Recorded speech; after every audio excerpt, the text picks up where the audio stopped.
Tragédia em Juiz de Fora, Minas Gerais. Mais uma tragédia anunciada, infelizmente.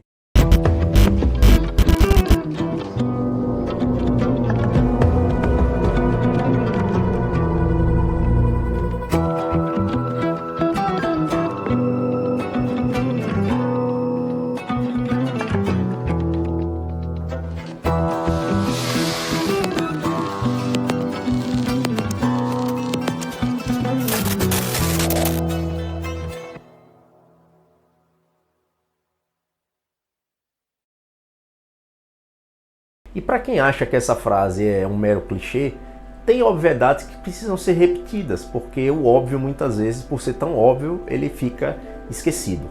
E esse problema que aconteceu em Juiz de Fora poderia estar acontecendo em vários outros lugares do Brasil. Aconteceu, na verdade, só que em menor proporção. 2 anos atrás, em 2024, eu concedi essa entrevista que está aparecendo aí para vocês a um veículo de comunicação local, explicando que problemas estruturais da cidade de Porto Alegre, que ficou alagada, já eram conhecidos desde os anos 60.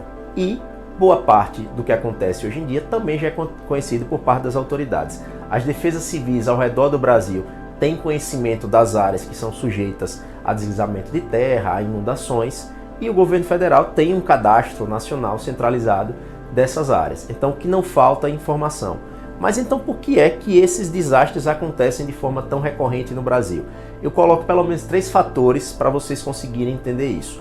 O primeiro desses fatores é estrutural, do ponto de vista histórico e econômico. A urbanização brasileira, característica de um país periférico, foi muito acelerada e muito desigual.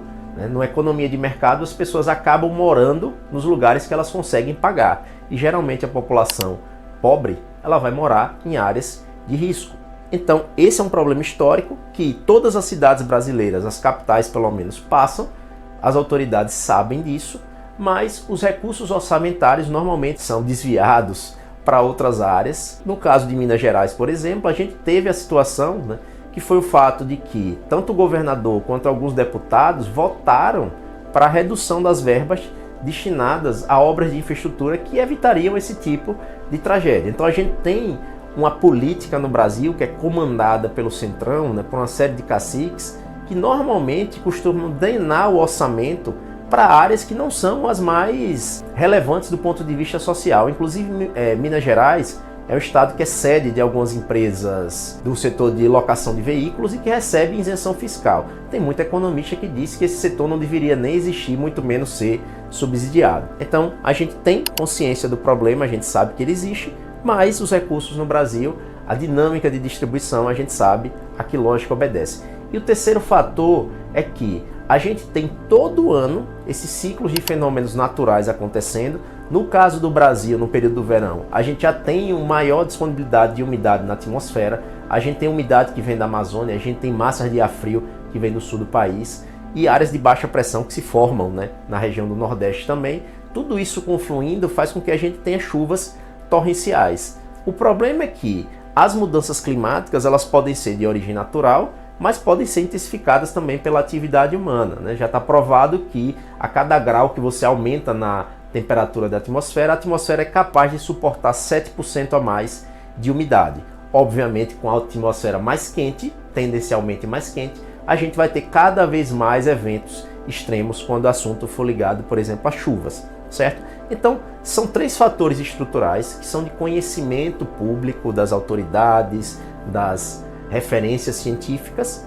mas que pela estrutura, pelo estado de coisas que a gente vive no Brasil, essas são áreas completamente negligenciadas. Inclusive, para a gente que produz conteúdo aqui para disponibilizar online, às vezes é até cansativo falar do mesmo tema, porque o Aula de Geografia, por exemplo, que é uma página relativamente nova, a maior parte do conteúdo que foi publicado aqui foi sobre justamente mudanças climáticas e impactos ambientais. E normalmente são conteúdos que têm menos engajamento, ou seja, que atrai menos o interesse das pessoas. Mas aí eu também acredito que esteja ligado a um fato que um relatório da Reuters esclareceu recentemente, que é metade da população mundial, ou quase metade da população mundial e brasileira, costuma evitar ler notícias justamente pela carga emocional negativa que elas trazem. Porque no fundo, o que a gente vê quase sempre é notícia de tragédia. São casos policiais, são questões ambientais, são questões de guerra, como está acontecendo agora entre os Estados Unidos e o Irã. Então eu convido a você a acompanhar a aula de geografia, se inscrever se você ainda não é inscrito, porque nesse mês de março a gente vai divulgar a nossa primeira aula completa e a aula vai se chamar O Processo de Formação do Modo de Produção Capitalista. Por que essa aula é importante? Ela é tão importante? Porque a gente vive sobre esse sistema econômico e boa parte dos acontecimentos que rolam no mundo estão ligados à lógica desse sistema, por mais que você não consiga fazer ali uma relação imediata. Talvez lhe falte recursos teóricos para conseguir fazer essas relações, mas a partir do momento que você tomar conhecimento desse conteúdo, eu acho que você não vai querer mais ver o mundo de outra forma que não seja essa, baseada nas estruturas econômicas e nos desenvolvimentos históricos. Então convido a você a se inscrever na aula de geografia. Fico por aqui e até o próximo vídeo.